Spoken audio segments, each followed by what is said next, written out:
Alrighty, it's 1 minute after 4 o'clock, so I think we will get started because we have a number of things to cover, and I know everybody's time is valuable. So good afternoon, everybody. Thank you so much for being here at our orientation, and further, thank you for your judging at one of the many district fairs that we're going to be conducting starting next week. My name is Cynthia Smith. I teach at Honolulu Community College, but I'm also one of the judge coordinators. There are 8 of us that are judge coordinators that help to run the various fairs. You're all here because you were told about this by the judge coordinator that is running your fair. So I'm representing all of those folks in this orientation. The judge coordinators, just to be clear, we basically step in and help right before the fairs, during the fairs, and after with the judges. Our primary responsibility is to help find judges, recruit judges, do the orientation, assign judges in terms of putting together the judge teams, and then helping you every step of the way should you have questions or need clarification, or even just want to consult with us as you're making your decisions. So please make use of your judge coordinator throughout this process, your point person for the fair that you're working. But we just come in and help on the fun parts with the fairs and dealing with the judges. But the real year-round heavy lifting is done by the Hawaii Council for the Humanities. They do all of the work in terms of organizing, structuring, websites, working with teachers and students, etc. We do have 3 representatives of Hawaii Council for the Humanities here today with us on the Zoom. So if any questions come up that they can answer best, they will be jumping in. We have Shannon Cristobal, many of you know her, is the director of History Day program. We have Devin Makizuru, who is assistant coordinator for History Day. And we have Dory Lange, who many of you have met through the years if you've worked with History Day, who started as a History Day teacher and then has moved into helping to run these fairs year after year. So that's the folks that are on this Zoom call, and we are here to help prepare you for the upcoming district fairs. This is the orientation that usually would happen on a Saturday morning. Those of you who have judged before, on Saturday morning, you would show up bleary-eyed with your coffee and we would go over this orientation. But we're doing it, of course, the week before to give people time to give people lots of different times to show up for the orientation on Zoom and to address any questions folks have before we begin judging next week. We're going to go over the traditional items that we always cover in an orientation. Judging criteria, what to look for in the projects. And then we have obviously some new stuff to cover because this is a virtual fair. We did one virtual fair at Leeward last year. As the pandemic kicked in, and we did a state virtual fair. This is our first time doing all of the districts as virtual fairs. So we'll go over some of those logistics today as well. It's going to be me talking, and then also we're going to cut to some video clips. These are the taped orientation materials that you've probably been directed to by your judge coordinator that's posted up on the judge resource page. Some people may have viewed it, so you've already seen this, but it bears repeating. Others may not have. So there's a couple that we want to make sure you viewed, and then we can answer any questions that relate to those. So we're going to intersperse me talking with a couple of these videos. Throughout this orientation, if you have questions, please type them in the chat room. Shannon, Devin, and Dory will be monitoring that and try to answer as many questions as possible. If you have something you really want to talk about and ask in person, if you can hold that till the end after we get through everything we need to, then the folks that need to leave can go and we can go over your questions. We'll stick around as long as people want to once the presentation's over. So, but certainly use the chat room throughout this session. Okay, so that's how it's going to work. Today's topics, just really quickly, we're going to talk about what is History Day, give the background, especially for our new judges, and welcome to our new judges. Go over the History Day theme for this year, virtual fair logistics and the timeline, go over your judging duties, take a break for a little bit of community building, and then back to nuts and bolts, talking about judging criteria and using the portal, the National History Day portal. So that's our plan for today. Our first item of business is to, whoops, back one, yeah, great, is to talk about what is History Day. First, before we look at that video though, do take note of the Judges Resources page. Again, you've been given this link in communication by your judge coordinator. But if you haven't had a chance, please look that over. This is years in the making of useful information for judges. A lot of information is there that will help you, especially if you are new to judging. But we'll start by watching this introductory video, which just gives some background of History Day and the kind of categories and divisions that you will be judging starting next week. So we'll go to that, and then we'll come back to me. Hello, welcome. This is the orientation video for those who will be judging for Hawaii State History Day fairs. My name is Cynthia Smith, and I am one of the historian consultants and one of the judge coordinators. The purpose of this video is to go over the expectations and the duties of the judges so that you have a little bit of a preview before you come on the day of the fair. All of the information I'm going to be talking about, we will again go over on the orientation that takes place prior to the fair, but this gives you a chance to think ahead, plan ahead, and come in knowing what is expected of you as a judge. Little background about Hawaii History Day. This is a project that began in the early 1990s. It is a major project of the Hawaii Council for the Humanities. They have been for almost 30 years helping support teachers and students across the state to prepare for History Day fairs. That support has included numerous workshops, a lot of resources posted on the web, and getting historians into the classroom to help consult with teachers and with students. The idea of the Hawaii History Day Fair is to conduct fairs that give students a chance to show the work that they've been doing throughout the year and to select those who are going to represent us at the National History Day Fair. You are judging either a district fair or a state fair, so let me explain the process. In essence, students begin working on their History Day projects in the early fall. They then present their projects often at school fairs, where they pick those who are going to represent the schools. From the school fairs, the best go to the district fairs, and the winners at the district fairs then go to the state fair in April. Those who win or qualify at the state fair, then HCH sends on to the national fair in Maryland. All of this involves a tremendous amount of work and logistical effort by Hawaii Council for the Humanities. And again, this is really a pet project of that institution. Now, on the days of the fairs, your job is a crucial job. There's a lot of work that goes into these History Day projects by the students, by the teachers, by their families, by Hawaii Council for the Humanities, but the critical person is you as the judge, because you are the person that is looking at giving feedback and evaluating those projects. You're the person the students have been thinking about all year. What will the judge be looking for? So your job is essential, and we want to make sure that you feel well prepared for doing that job. On the day of the fair, there's basically going to be 5 formats that will be judged, that will be evaluated, and the winners will be announced. Those 5 formats are, first of all, essay, which everyone should be familiar with, a traditional essay. We also have a relatively new format, which is websites. That is a very popular one with students. For essays and websites, this is how students present their historical research, present their historical arguments. For both essays and websites, if you are chosen, if you volunteer to do essays and webs, you will be judging before the fair starts, because that takes a long time to look at these essays and webs. So you will come on the day of the fair to interview the students, but your judging takes place prior to the fair.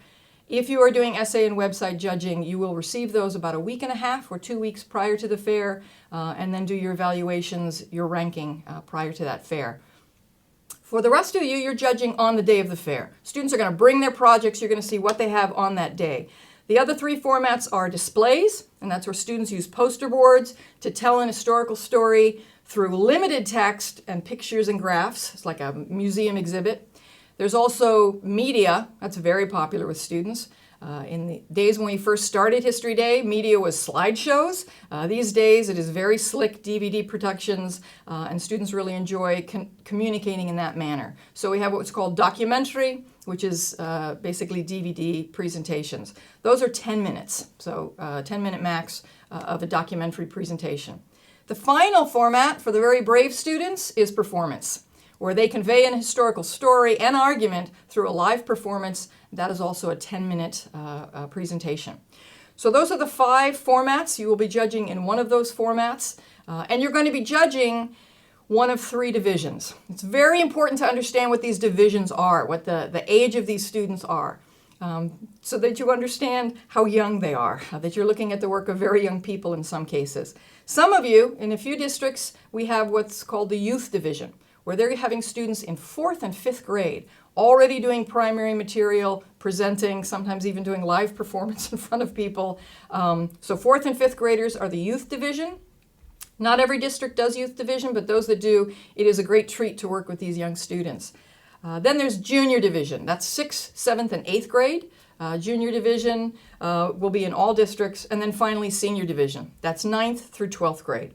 So be aware as you get your judge assignments, the ages that you're looking at. For many of you, like the displays and the essays, you don't meet the students until you've done your judging. So it's important to keep in mind the age, the youth of these students, and to couch everything that you convey to them in very, very gentle terms, very constructive and helpful terms.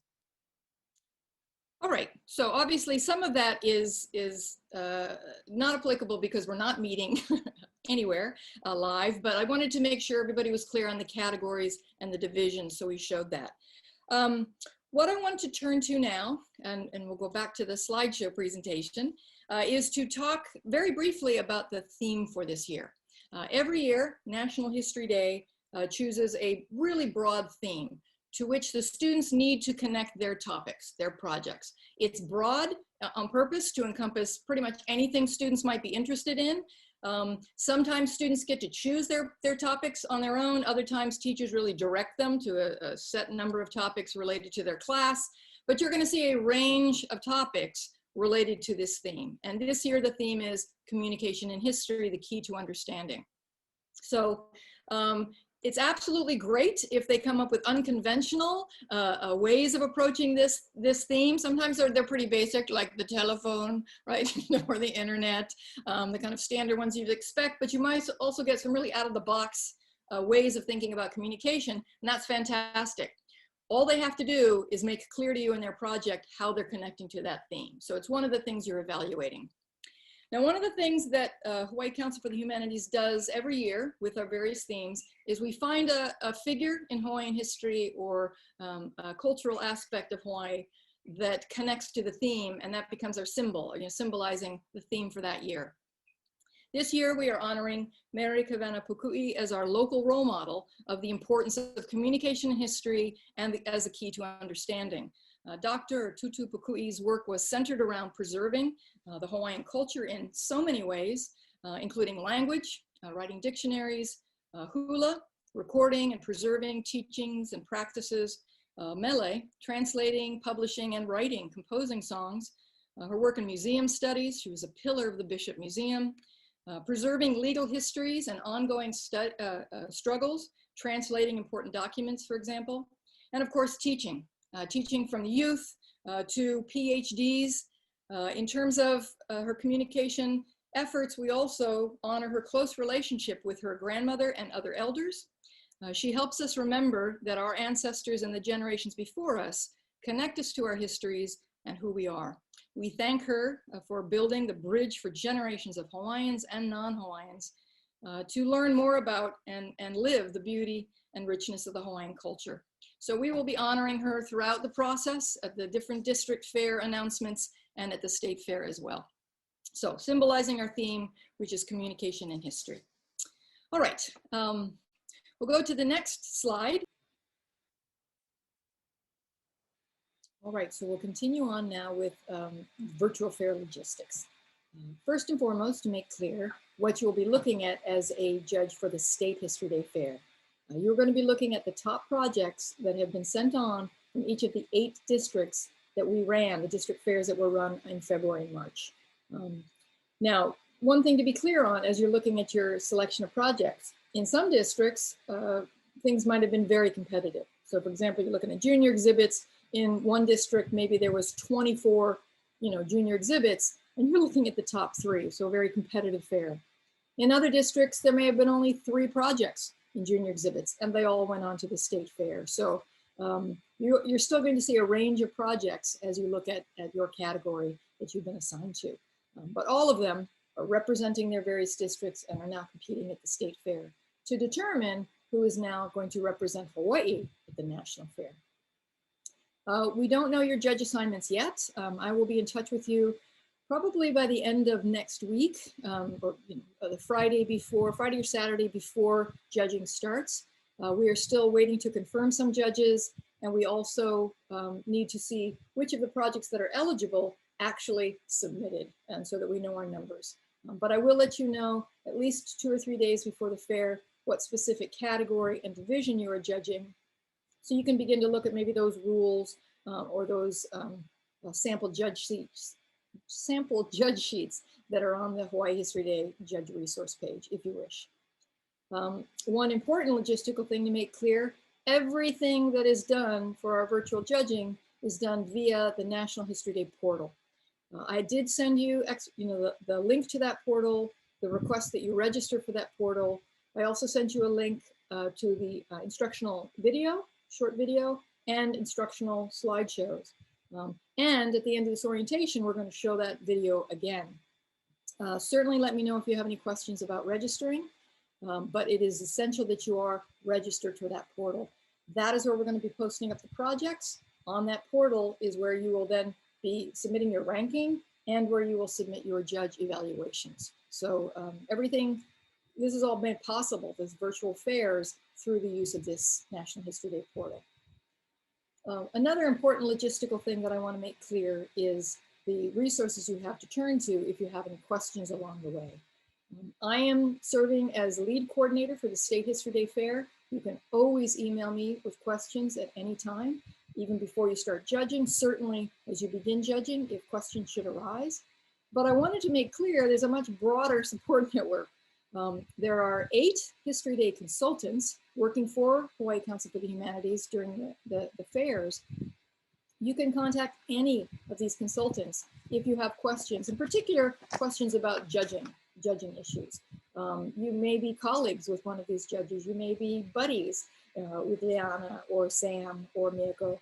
And if you'd rather communicate with them, or you work with them in a previous district, certainly you can contact any of us with questions. We're all ready and waiting, on standby to give you help. Kaliko Aloha, I want to make clear, he is the key point person for any of you judges that are looking at Alelo Hawaii projects. So he's your point person for any of those questions. We are a best resource for you if you have judging questions. So, how do I weigh the lack of an annotation of the bibliography? How important is that in my judging? What if it looks like the display is more words? What should I do about that? What do I do if I can't really tell their thesis? How much should I kind of mark them down in that? What do I do when my judge partner and I just really don't agree? If you have any of those kinds of questions and want some feedback, we are all here to help you with judging questions. For technical questions, it's best to, first of all, email me directly. So we'll just have one person dealing with the technical questions. But also, please also email Dory Lange from the Hawaii Council for the Humanities staff. She is the expert in dealing with the portal. If you have questions like the project seems to be missing its bibliography, I can't get to the posted link, she is the person that can either deal with portal issues or communicate with students and teachers. So please email both of us if there are technical issues. All right, let's quickly talk about the timeline. I did mention this in the email to you, but just to run through it quickly. Judging starts on April 12th, Monday. On that day, I will send you a specific message for each of the judge teams. You have your own specific message where I will let you know what you're judging, how many projects you're looking at, what we want from you, i.e. we need 2 of the best out of this for a runoff, or you're choosing the best for state, give us the top 3. So I will let you know what we are asking of you and let you know your judge partner and their contact information. From that time, you have until the next Monday, April 19th, to look at the projects, talk to your judge partner, and to then input your ranking to give us this top 2 or the best 3 for state. Then, one day later, we have a day to deal with the runoffs and put them together. And then on April 20th to the 22nd, we will launch the runoff judging. So for those categories where there's simply too many for one judge team, we get the top 2 or 3 for runoffs. And then the final decision for state is made by the runoff judge team. That takes place the 20th through the 22nd. Those of you for the first round of judging, you have from April 12th till April 22nd to finish your judge comments. So we need the ranking by the 19th, but then you've got a couple more days to finalize your judge evaluations. And those are due on April 22nd. So that's the timeline. Here it is visually in a calendar if you wish to see that. And this calendar is also posted on the Hawaii Council for the Humanities judge resource page. Okay, let's turn now to what you are doing, right? What the duties of a judge are. And first and foremost is, of course, you've got to view all of the projects. So when I say judging is started, you would go into your portal site and link on your judge team, and then it will list all of your projects. You click on each of the names of the projects, you go into that project page, it has your judge evaluation sheet, and then the link to what you are viewing, whether that's a documentary to view, whether that's an essay to read, whether it's the PDF of a display. So then you view your projects and start to write comments to yourself as you begin to evaluate them. The second thing we ask you to do, and this is hugely important, is to confer and talk with your judge team member. Most of you will be on a team of 2. There's a few where we have judge teams of 3. So you confer with your co-judge or judges. We really ask, beg, plead that you do not do this conferring through email. It's just simply inadequate to really hash out different ideas and to learn from each other. We want to try to replicate what would happen on a face-to-face fair, which is that you talk to your judge. You are going to see different things in these projects. You will have different opinions in many cases. You may weigh things differently, right? I don't see the clear thesis, but I like the bibliography. Well, for me, that's a deal breaker, or I don't think that's as big a deal. And you need to hash these things out. You need to learn from each other. Your fellow judge team will see something that you don't. By talking about these projects, and we ask that you talk about all of the projects, not just the top 2 or 3. By talking about all of the projects, not only will you come up with a better ranking decision that you're both happy with, consensus, but all of your comments, both your comments, or all 3 of your comments will be that much richer. So please take some time to talk to your judge team members. And again, about all of the projects, not just the ones you think are going to go on. To do this, you can use Zoom, which is probably what most people will do. We're all quite familiar or tired of Zoom, but we know how to use it. There's also a portal link. There's a little camera where I think if you both link on it, you link up. I've not used it, so I'm not sure, but there is a portal link you could experiment with. Or you can go old school and use the phone. But however you do it, please do this discourse. After you view and confer, then you do the ranking. And as I said, I will let you know what ranking we need, whether it's for runoffs or the final state decision. The key point here is we're asking you to rank all of them in order. So it's not just the best 3 or the best 2, the way we ask at districts. We need you to rank 1, 2, 3, 4, 5, to 6, to 7, to 8, however many projects you have. We need this to help determine eligibility for National History Day. Sometimes we can send on more than 3 projects if they're individual versus group, but we need to know where they are in that ranking. It also sometimes helps us in the final determination for special prizes. So please rank 1 through all of your projects. You also have to do it because the portal requires you to put in a ranking, but we don't want a random ranking. We want you to put the actual, not only the top 3, but rank all your projects. Okay. You view, you confer, you do the ranking, and then you do arguably the most important thing, which is to give the feedback. This is where the learning is going to take place. History Day is not just for the winners, to pick the top state projects. It's for every student that participates to learn, to gain insights into how to better analyze, think, find resources. It helps the teachers as well. They learn how to better prepare their students and guide their students. So substantive feedback, these comments are crucial to the learning mission of Hawaii History Day. It's also, especially because we don't have interviews, it's the only time these students are going to hear your voice.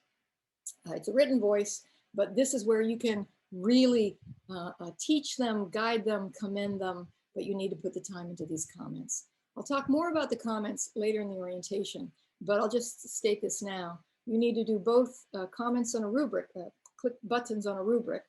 And National History Day has provided a very explicit, detailed rubric that the judges seem to really like. I certainly like it. But you need to fill in that rubric, and then you need to give them comments. Just to give you the logistics on this, there are 2 required boxes that you need to fill in. One is titled Strengths and Areas for Improvement. The other is titled General Comments. You can divide your comments any way that you wish in these 2 boxes. You could put all your comments in the first box and then put kind of a general way to go, you know, kudos, good job in persevering during these troubled times in the general comments box. It just has to be 300 characters, both boxes, minimum 300 characters to make sure that substantive comments are provided. Or you can divide up your comments. This is what I did at district. I put my strengths, I put a heading and put strengths in the first box. In the general comments, I put areas for improvement and then put those comments there. When it's printed out, the students don't see the box title, they just see the titles that you've given your comments. So it's entirely up to you how you want to use those 2 boxes, but you do have to put a minimum of 300 characters or the evaluation doesn't get submitted. There's another box that says personal comments. That's between the 2 judges. Students don't see it, teachers don't see it, so you can just ignore that, particularly since you're going to be talking to each other. So really the first 2 boxes you need to worry about. One thing you're not doing with all these duties is you're not doing interviews. We're very sad about this. Everybody's very sad about this. But given the logistical realities of everything having to be done on Zoom, National History Day has determined and told every state history day throughout the country, there is to be no interviews. They're worried about equity. Not all students have the same internet technical capability, so therefore cannot benefit from the interviews or even do them. And so they don't have the same learning experience. And also there's just issues of privacy, of communicating with minors one-on-one in a Zoom. And National History Day just doesn't want to deal with it. So sadly this year, no interviews. We're all looking forward to next year, as with so many things, where we can get back to doing interviews. But it highlights the point that your comments are therefore crucial because they're not going to get that affirmation by talking to you, so they really do need to get it through substantive comments that you provide, and friendly and encouraging comments that you provide.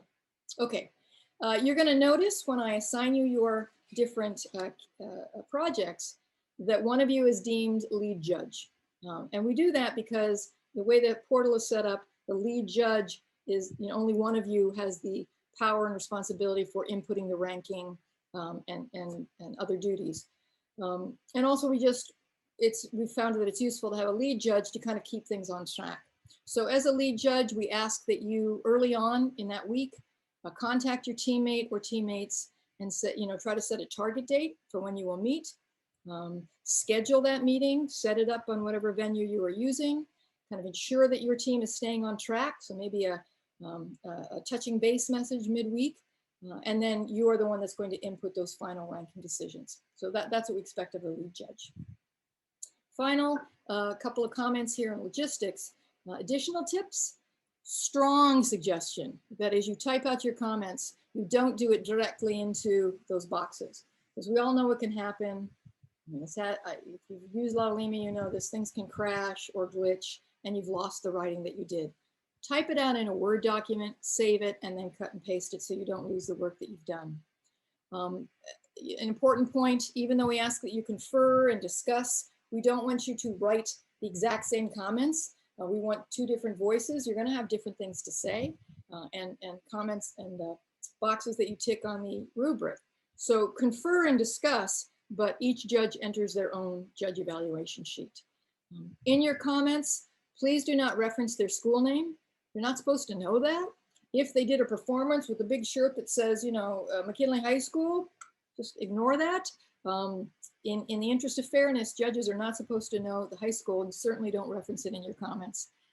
If you want to do a follow-up with the students, don't say, hey, here's my email, get in touch with me for more bibliography suggestions. Please don't put that in your comments. Any conversation between judges, follow-up between judges and students needs to go through the Hawaii Council for the Humanities office. So contact them if you want to get in touch with the students later on, because you have this really cool resource you want to recommend. And then, your basic life tip, don't wait till the last minute. It is really hard to plow through 9 exhibits or websites when you're under a time bind and it's late, Saturday night. Try and pick away at it over the week.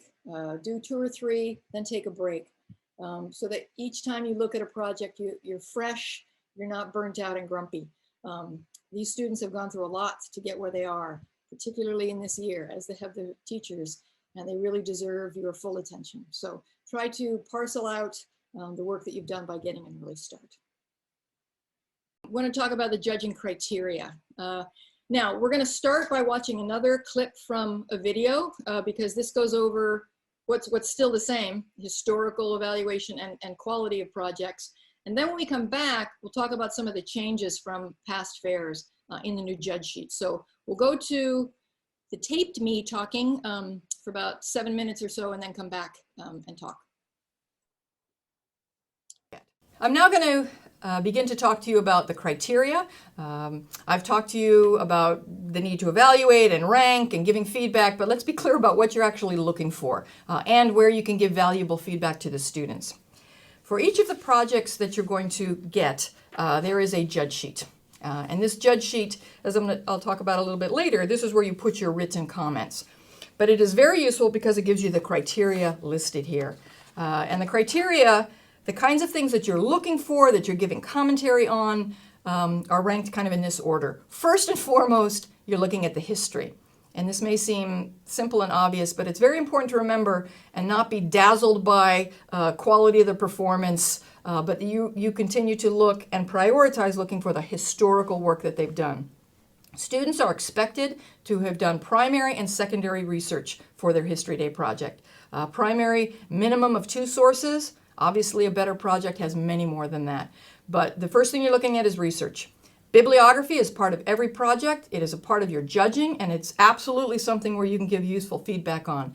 Did they do sufficient research? Did they do something more than Wiki Commons, Ask Yahoo, right? And maybe an encyclopedia entry? We want more substantive research. And in this day with the internet, we have much higher expectations than we did in 1991 of the kind of research students can be doing. They need to be doing secondary research, scholarly articles, etc., and hopefully books, right? Chapters out of books, but they certainly need to be doing primary research. That's where you can give very useful feedback. Often they don't know where to look. This whole thing is a learning process for them. One of the things they can learn is, what I often find myself saying is, did you think about looking at newspapers at the time, right, to get a sense of how people felt? So, suggesting newspapers or diaries or autobiography that you know about. Give them an idea of how they might have fleshed out or strengthened their primary sources. If they have really good research, that's a very strong asset as you're doing the evaluation and ranking. So research comes first. Then when they're analyzing it, secondly, of course, they have to provide analysis. And this is the huge jump for a lot of students, is going beyond just saying this happened and this happened and this happened, and actually analyzing it, coming to conclusions, talking about why, talking about effects, providing a thesis statement and supporting that. It is not a jump that all students can make, and that's fine, because again, we don't expect them to all be expert in history. They're here to learn about history. Narration is actually a skill that's difficult to master, and if they've done that, that's terrific. They've told the story well. They've told it accurately. If they do that, then give them good feedback, that they told a good story, that they showed their understanding of the story. But the truly stellar work, and where you can help them make that leap, is to understand history is not just saying what happened. It's talking about whys and so whats, about consequences. So what you're looking for in the really good projects is that there is analysis taking place, that they're thinking and coming to conclusions and supporting that conclusion. So you're looking for research, and you're looking for analysis of that research. Other of the criteria, right, in terms of historical work, you're looking for balance. This is tough, especially for younger kids, especially on really difficult topics, as they can get really emotional. They can take a side. It becomes a manifesto and a statement of, opinions instead of a more balanced approach. Balance doesn't mean that they agree with both sides, but they have to at least acknowledge the other side. It's not like all good guys, all bad guys, everything was great, everything was horrible. They have to show an understanding of balance in history. And again, that's an intellectual leap for them, and you're helping them to make that. And if they don't quite get that, then you gently explain to them, well, you only talked about one side of this issue. You needed to at least acknowledge maybe what the other side was, or some of the negative aspects of this largely positive consequence. So balance. Another big one is context, right? They have to center their story in where it's taking place. And this is a big problem nowadays because students research by Googling. So they'll Google Japanese internment camps. Goes right to stuff about Japanese internment camps, and they don't read anything broader, right? They're not browsing more extensive research or resources to understand the bigger picture, right? They just go right to the little specific point, and they don't get that bigger picture. Like it happened in World War II, right? The context of that was World War II, or the space race. If they don't talk about the Cold War, how can they really be talking about what led to and implications of the space race? They don't have a lot of time, they don't have a lot of words, so we don't expect them to do lengthy context, but they have to show their understanding of that background. This is the bigger picture, this is a piece of that picture, this is the context in which things took place. So that's an area where often students are quite weak, they just jump right into it. Just like they don't like to do introductions on essays, they don't like to do context.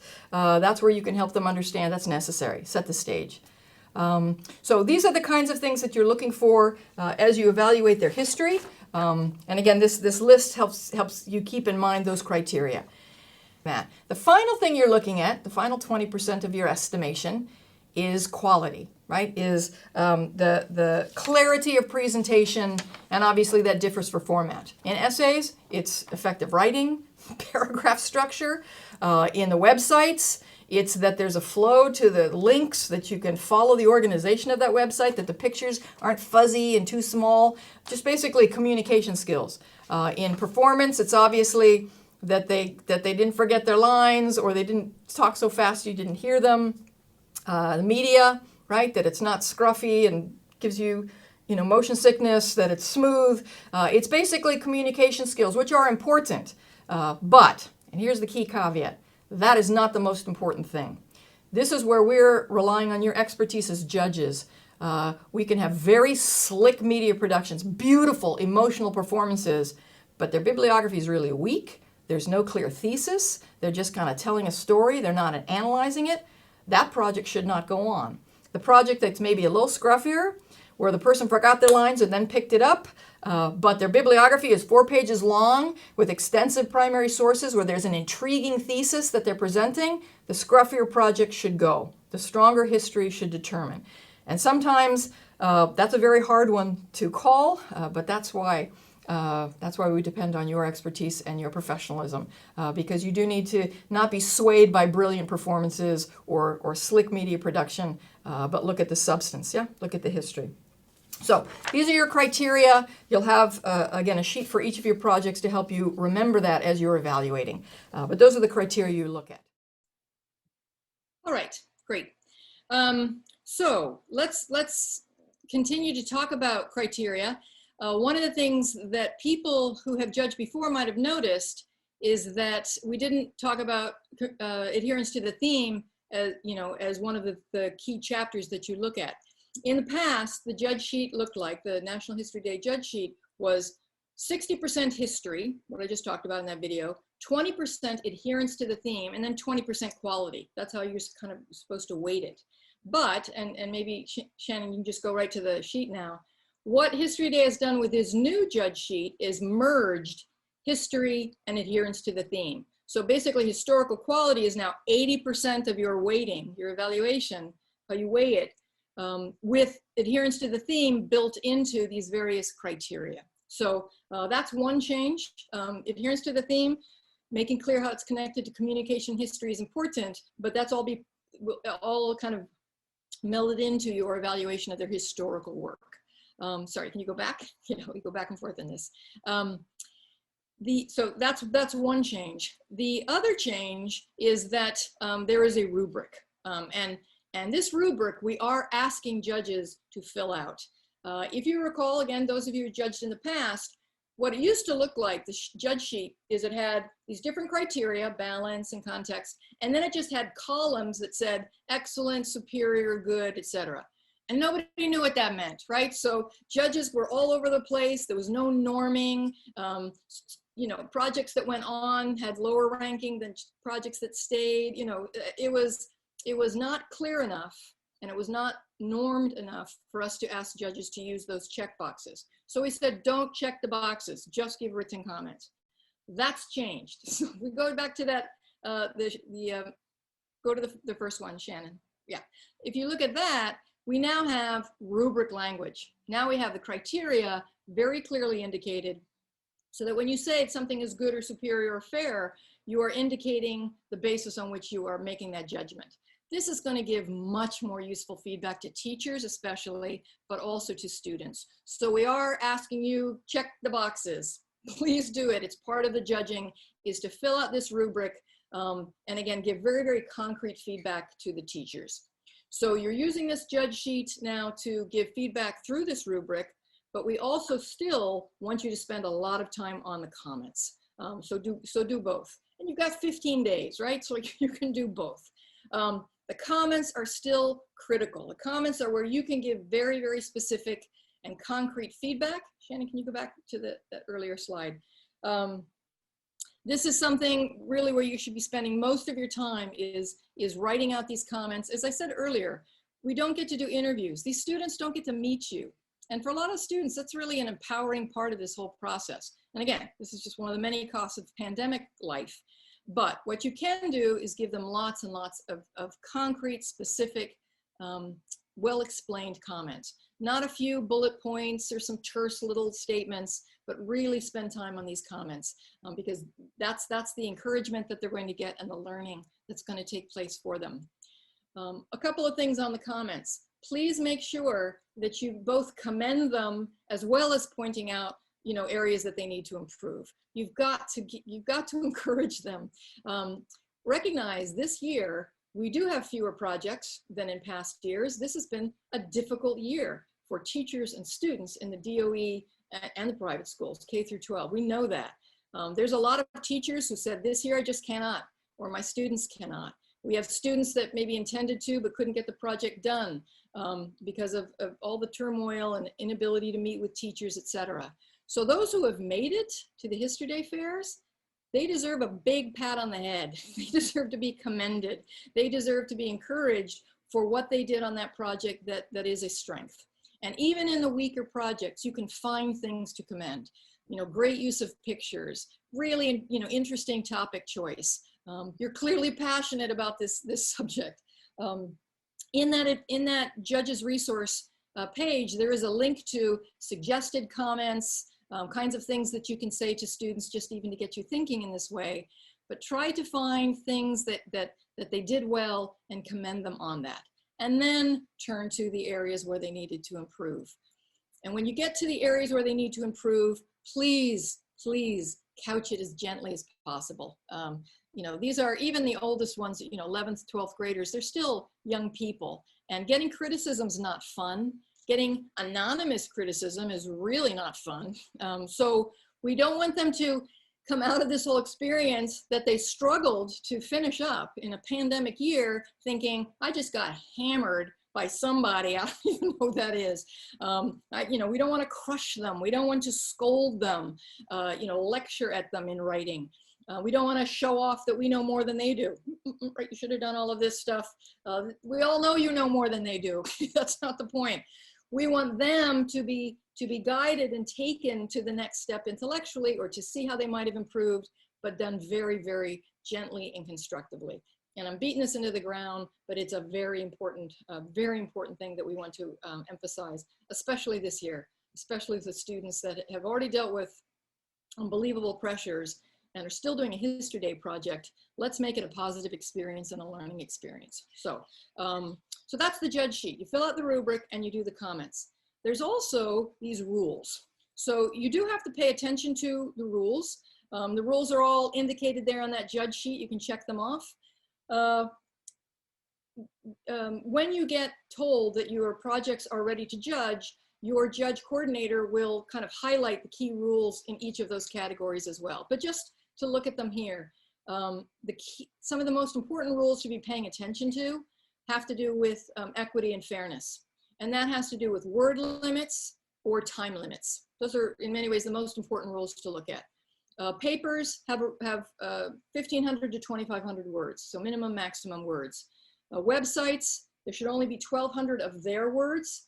They can use primary quotes in websites. And we're encouraging them to do that, and images and graphs and maps, but only 1,200 of their words. Exhibits should be even less. Exhibits, the display, should only be 500 of their words. We don't want an essay slapped up on a board with a couple little images next to it. We want them to tell the story with pictures and quotes, primary quotes, and maps and things like that. So there are these word limits. The essays and the websites, the judge coordinators will do the word counts for you, just to make sure it's done and consistent across the board. And we'll let you know if any are over. The display boards, we do not expect you to sit there looking at that PDF or counting each word, but you should eyeball it, right? If you look at something and it looks like, man, that really looks like more than 500 of their words, let your judge coordinator know and we'll do the counting for you. So we get paid the big bucks, right, or not, to do the counting on display boards. So let us know if it just looks like it might be more. Performance and documentary, pretty straightforward, 10 minutes. Right? And man, when it's virtual, you can do a time mark, right? Nobody has to pull out their watch. So 10-minute time limit. So keep an eye on those limits. Annotated bibliography is another very important requirement. So not just a bibliography, but annotation, where they talk about what they learned from it, where they show they're not just slapping a whole bunch of resources there, but they actually read it and analyzed it. So that's an important requirement. Shannon, you can go to the next one. And something that's new this year, every format is requiring a process paper. In the past, essays did not. Now they do. The process paper is really important to understand. This is where students, it's required. They should check the box. They should have a process paper. This is where they reflect on their process of putting together this project. Now, History Day, National History Day has made this more concrete, because in the past, some of these process papers were like, you know, the process was like how they got to the library. My mom drove me, right? It was like, well, that's not very enlightening. But what they've done now is they have questions they have to address so that it's the intellectual process, right? So, you know, how did they conduct the research? How did they come up with their thesis? And they're supposed to answer these questions. You can read the process paper. You have to show tick off the box that they've got it. But the process paper should not be used in your judging, right? And this is really important.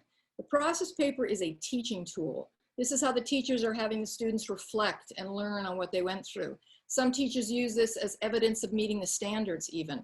It's a teaching tool that you can read, and it can help you better understand what the student was trying to do, but the process paper cannot supplement the project.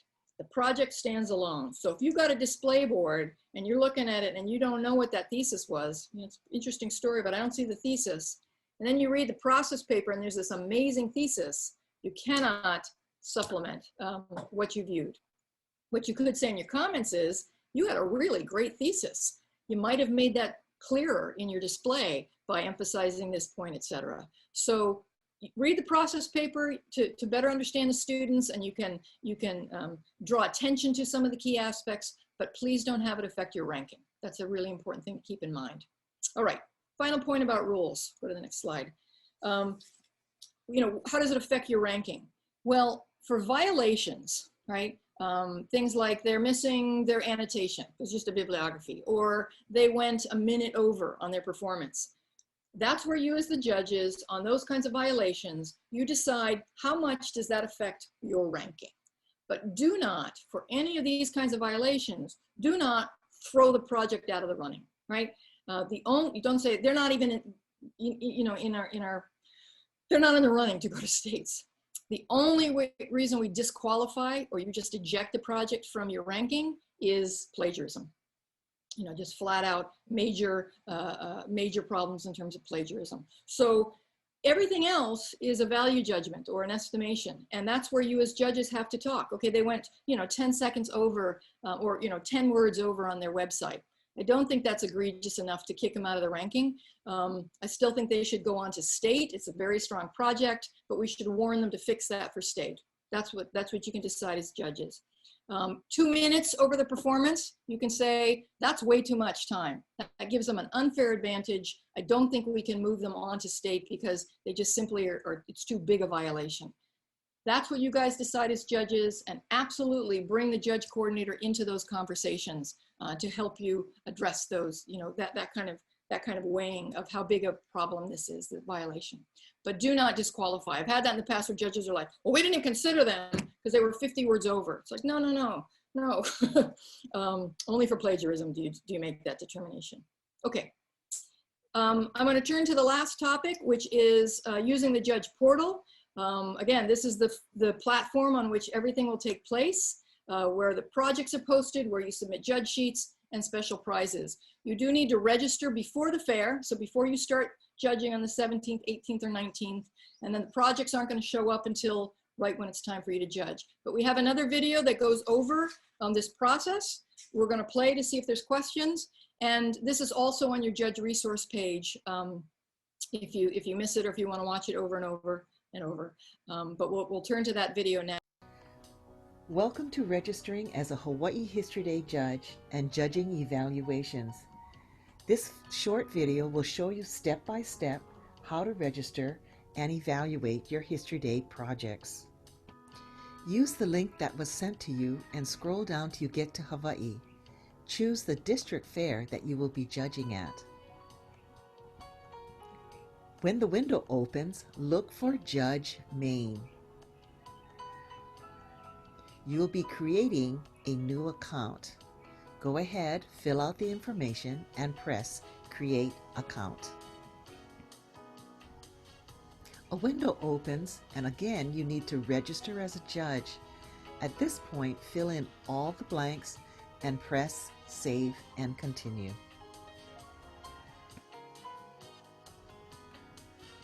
Two more windows will appear, one asking for your preferences and the next one permission and waivers.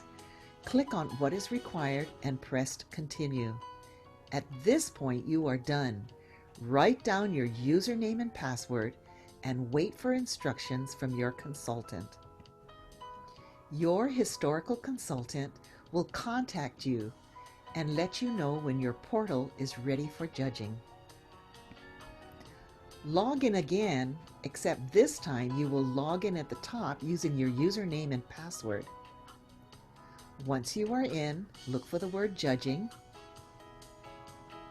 and go to Judge Portal. You and your teammates' emails and phone numbers will be listed at the top.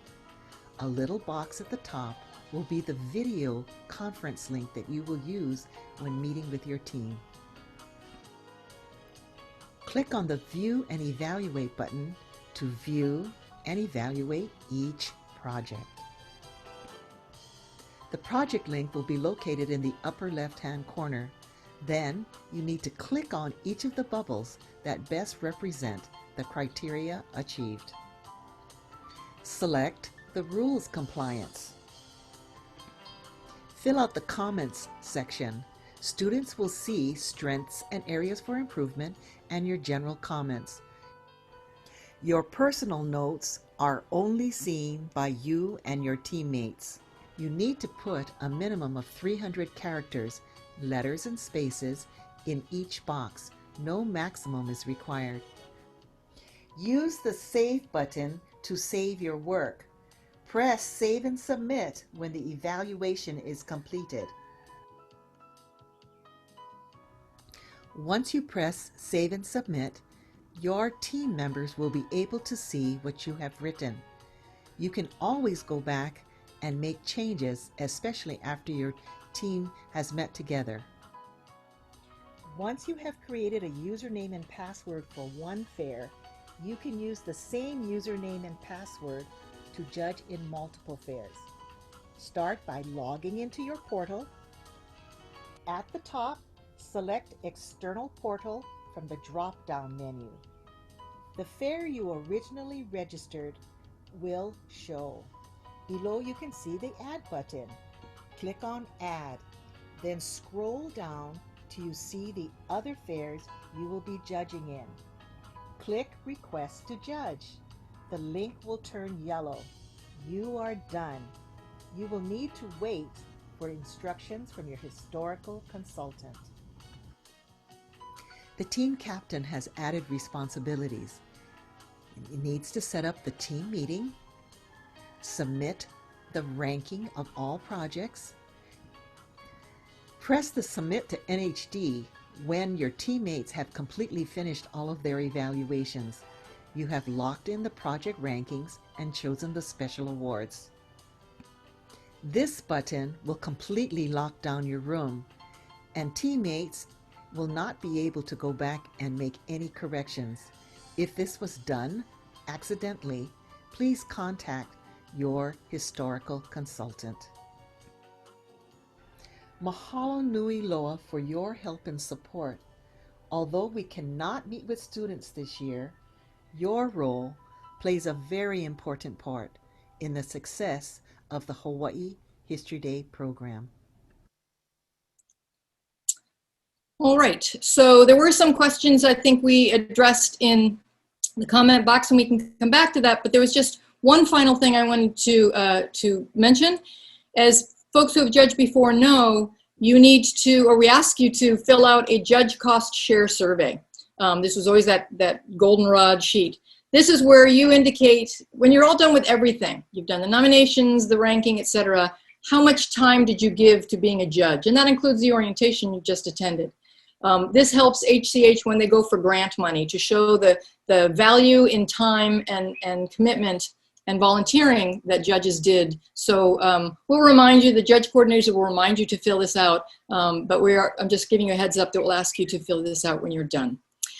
These are the different judge coordinators. Again, you should be aware of who your coordinator is for the fair you're working, but get in touch with them. But any questions as we go along with the fair once the judging starts. And here is the contact for Hawaii Council for the Humanities, who of course know everything, right, and can help you answer as well. So we'll leave it there. Oh, I finally made it 1 hour. First time I've done it in all my rotations. And we'll leave it open now for questions. You can leave if you would like at this point, but you can unmute and ask a question or put it in the chat.